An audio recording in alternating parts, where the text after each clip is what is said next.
Oke guys, nah balik lagi di channel Wahyudi Fadilah. Nah, kali ini kita akan ngebahas nih oli apa yang bagus untuk kendaraan kita. Nah, atau oli apa sih yang cocok untuk kendaraan kita. Nah, sebelum kita ngebahas tentang oli apa sih yang bagus untuk kendaraan kita. Nah, kita harus tahu dulu nih spesifikasi dari mesin yang kita gunain.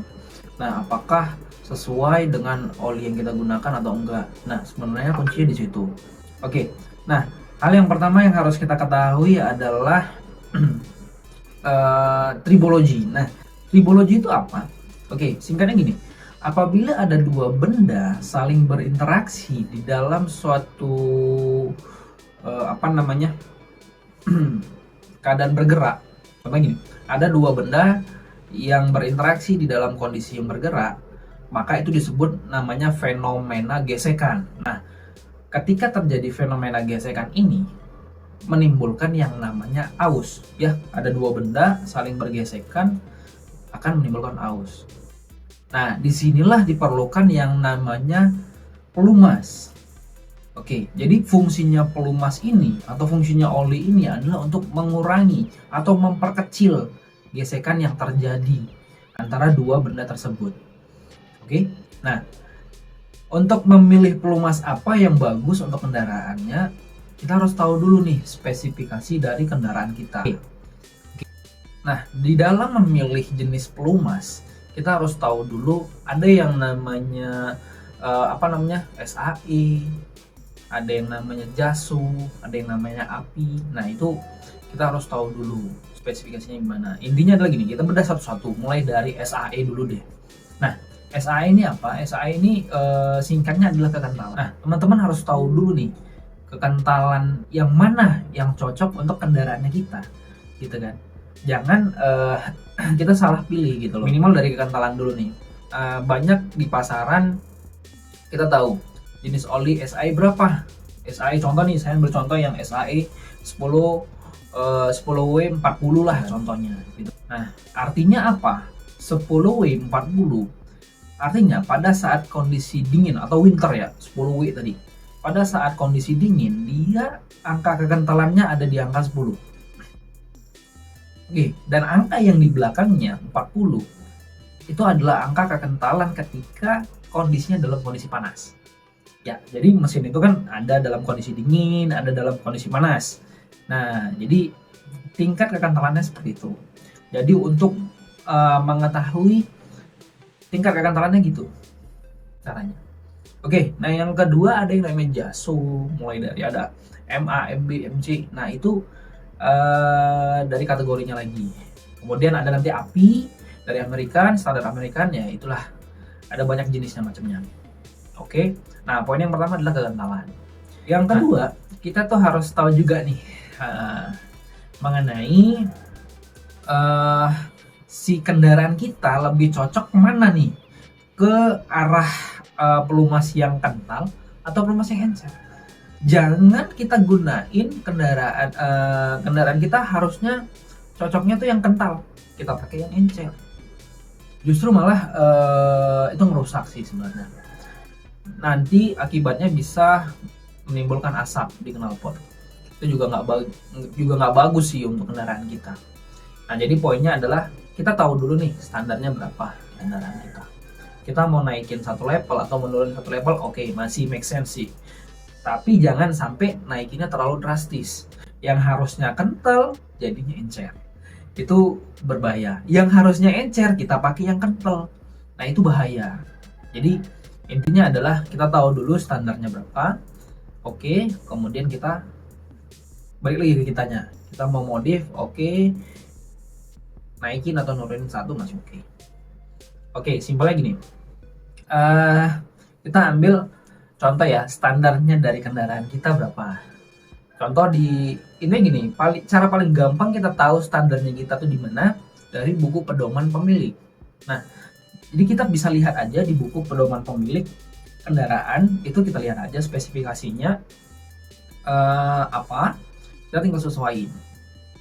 Nah, di sini kita contoh nih ya, ini banyak isu-isu yang dari luar kan, kalau pakai oli yang encer itu jauh lebih enak tarikannya, jauh lebih enteng, jauh lebih jos atau apa gitu kan. Sebenarnya gini, bisa, cuman jangka panjangnya sih yang kita pikir, sustainability-nya ke depan gimana.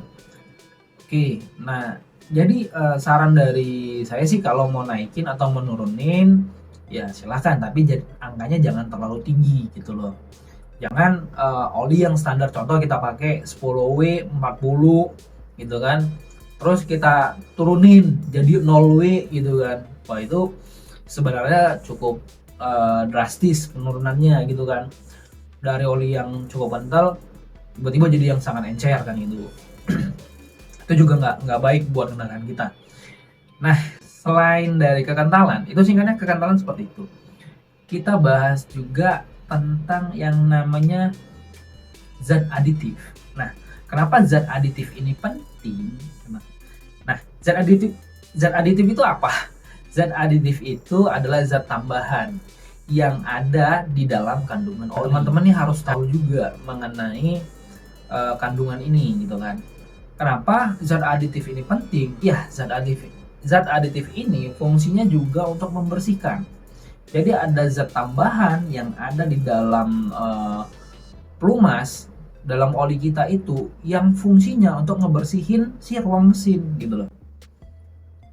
Nah, singkatnya gini, kalau kita ganti oli, ya kan, awalnya kan bening tuh, kemudian kita pakai, ya kan, kita pakai jalan berapa ribu kilometer, kemudian pada saat kita mau mengganti oli, itu olinya hitam. Itu normal, justru itu yang bagus gitu loh. Ketimbang teman-teman ganti oli, olinya bening, gitu, udah waktunya ganti oli, olinya tetap bening, tidak ada perubahan warna. Justru itu yang patut kita curigai, ini olinya oli apa gitu. Nah, bisa jadi oli ini berbahaya buat mesin kita gitu. Perkara simple oli gitu loh, tapi kalau salah efeknya membahayakan. Nah, tuh teman-teman harus tahu juga. Nah, setelah kita udah tahu olinya mengandung zat aditif, itu sangat penting. Kemudian kekentalannya juga udah pas, ya kan. Dan yang terakhir adalah kita lihat dari spesifikasinya. Apakah spesifikasi dari ketiga-tiga ini tadi sudah sesuai atau belum? Kalau misalnya masih belum, tinggal disesuaikan aja. Banyak isu-isu yang beredar baik itu oli palsu. Nah, ini hati-hati dengan yang namanya oli palsu, itu hati-hati. Mending teman-teman beli olinya itu di penjual resmi. Contoh kalau teman-teman mau beli oli merek A gitu kan, ya teman beli yang dia dijual di toko resminya gitu kan. Contoh ya kan, teman-teman pengen beli sel, ya beli aja di toko selnya gitu. Teman-teman pengen beli oli Pertamina, ya beli aja di penjual oli Pertaminanya gitu. Banyak tuh yang beredar gitu. Jangan beli jangan beli ya di toko-toko biasa gitu kan, dapat harga murah. Tengok di di marketplace harganya murah, ternyata olinya oli palsu. Itu bahaya. Ketika oli palsu, kita nggak tahu olinya apa yang dimasukin, tiba-tiba menggumpal, tiba-tiba ya bukan fungsinya sih sebenarnya. Itu yang kita berbahaya. Apalagi sekarang banyak pemalsuan oli itu bisa sangat-sangat mirip dengan yang aslinya dari bentuk kemasannya. Itu adalah hal yang sangat-sangat sulit untuk kita bedakan. Jadi, nah teman-teman mulai dari situ deh, milih oli mana yang cocok buat teman-teman, baru nanti tinggal disesuaikan aja. Intinya adalah dari panduannya seperti apa, lihat aja di buku pedoman pemilik, udah sesuai, tinggal cari yang nggak jauh beda dari kekentalan tadi. Sisanya teman-teman tinggal cari lagi sesuai dengan spesifikasi tadi gitu kan. Ada jaso, ada api, nah tinggal kebutuhan teman-teman. Oke, sekian dulu dari saya, dari channel Wahyudi Fadilah. Assalamualaikum warahmatullahi wabarakatuh. Jangan lupa untuk klik tombol like, subscribe, dan komen di bawah jika ada pertanyaan.